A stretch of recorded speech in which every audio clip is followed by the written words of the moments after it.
those of you who have come to know me know what a major feature Jewish summer camp played in my life as a child, a young adult, and in the formation of my Jewish identity.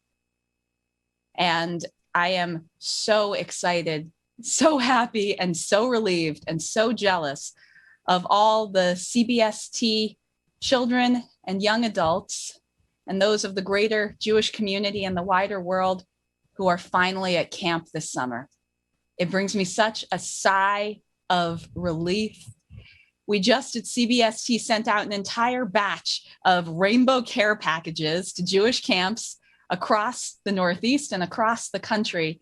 It's a tradition I hold very sacred, and I'm only jealous this year that I don't get to serve on the faculty of Camp Havaya once more, because many camps have had to make the hard choices of entirely sealing a bubble for staff in order to protect everyone and keep their health in the best of conditions, and to take good care of those precious souls that are in their keeping for the summer. And it has become something of a tradition that once a year on a hot summer night at CBST, I tell you a story. Telling stories is the most Jewish thing. It's the most human thing that we can possibly do. And the feeling of gathering around a campfire as the sparks raise upwards until they blend with the pinpricks of the stars in the sky, the sweet sound of words enveloping you so that you are transported to another time and place. That's magic, and that's holy. The story I want to tell you tonight is one that I've been thinking a lot about over the course of this year. It was the story I told all of our students at the beginning of the year of 5781, back when it was still 2020, and it was our first high holidays online. It's a story that I've returned to many times over, and I think is particularly important for this particular Shabbat, Shabbat Chazon, the Shabbat of vision. And usually when we think of vision, we think of looking forward into the future. But the prophecy of Shabbat Chazon and the lesson that we can learn from this story is that our vision is the clearest when we focus on the present. So sit back. Imagine that you are around a campfire with thousands of other souls eagerly awaiting the start of your bedtime story. Once upon a time, a long time ago, across the oceans and across the centuries, a king ruled in Israel named Solomon, who was the heir to King David. Solomon is considered the wisest person to have ever lived in Jewish tradition. He was kind and he was thoughtful, and from all over the world, people would travel to Jerusalem to hear his sage advice. In their gratitude, they would repay King Solomon with treasures from all over the world, from wherever they came, and whatever they thought would be the right gift for the wisest person the world had ever known. King Solomon's kitchen held every delicious and exotic spice from every cuisine of cooking. His gardens bloomed with the scent of every flower, every type of towering tree. His library held every book and scroll and story. His treasury had within it every precious jewel, and his walls were hung with works of art from the greatest of the age. There was nothing on this earth that King Solomon had not seen. No question he could not answer. But one day, King Solomon had a visitor from a great African nation. This was the Queen of Sheba, and the borders of her land stretched from what is now Yemen to Ethiopia. It was not an easy thing to be queen in those days, as you can imagine, and the Queen of Sheba was known throughout the world for her courageous heart and her clever mind. The queen was famous for her own impossible creative riddles. And so it was no surprise when she arrived at King Solomon's palace with a parade unlike any Jerusalem had ever seen. And she came with a challenge in mind. You, King Solomon, said the Queen of Sheba, are supposed to be the most brilliant person who ever was or ever will be. Your wisdom is said to be a gift from God. If you are so wise, I have a riddle for you to which I don't even know the answer. I can't sleep at night. The riddle, it haunts my dreams. I pace the floor. I'm driven mad with frustration. It feels like my world is broken. I have never heard a riddle I couldn't answer, and I have to know. Can you help me, King Solomon?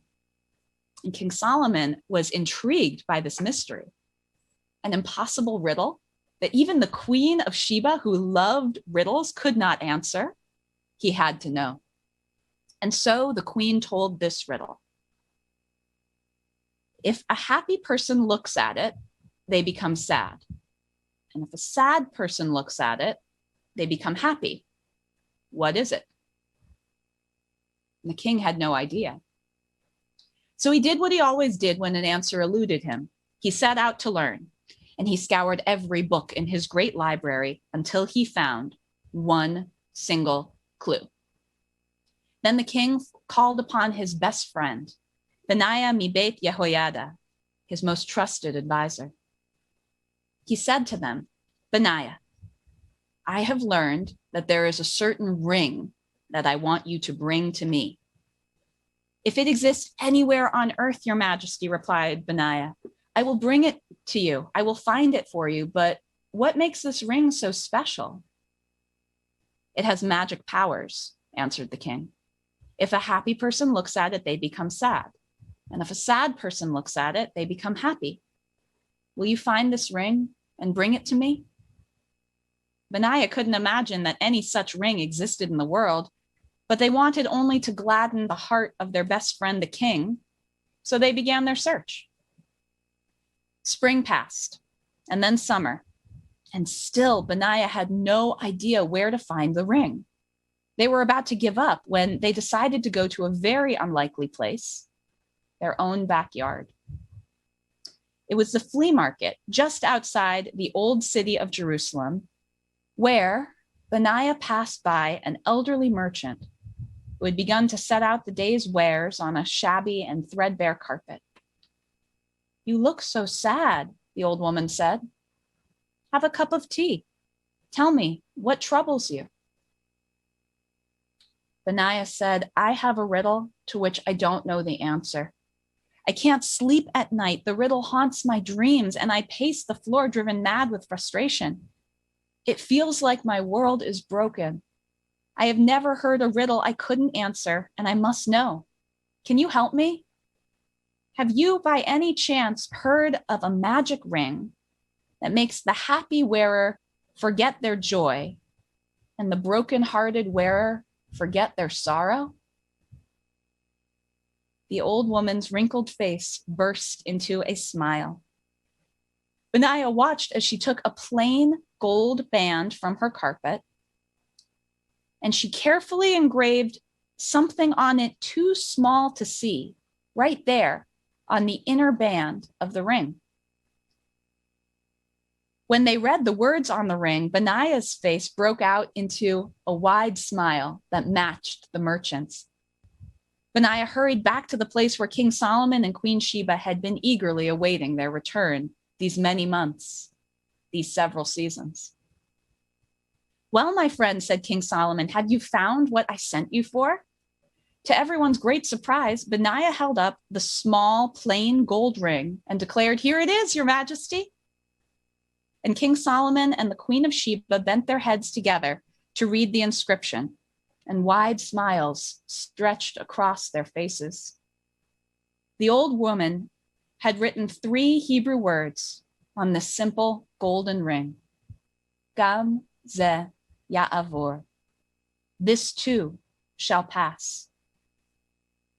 And the king and queen understood.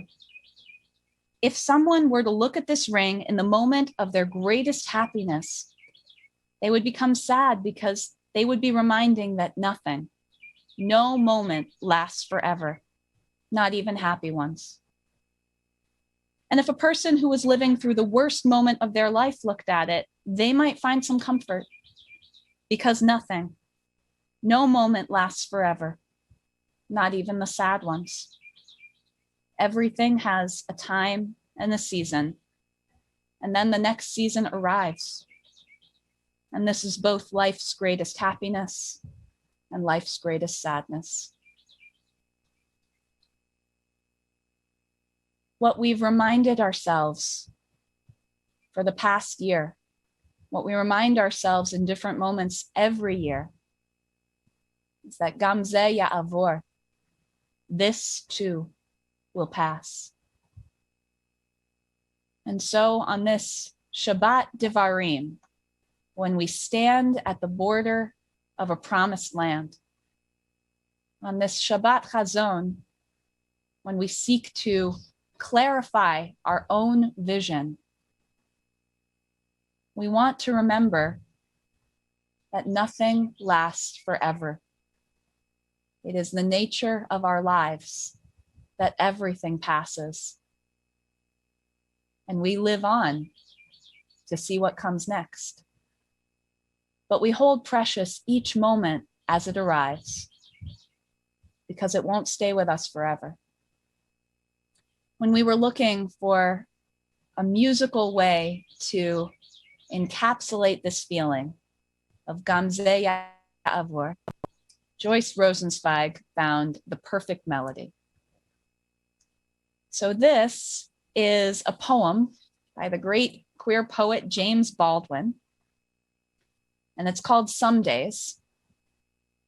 It was sung by Sally Wilford at our June concert, recognizing our movement from mourning into dancing, sometimes back and forth again. Each day is different. Gam ze ya'avor.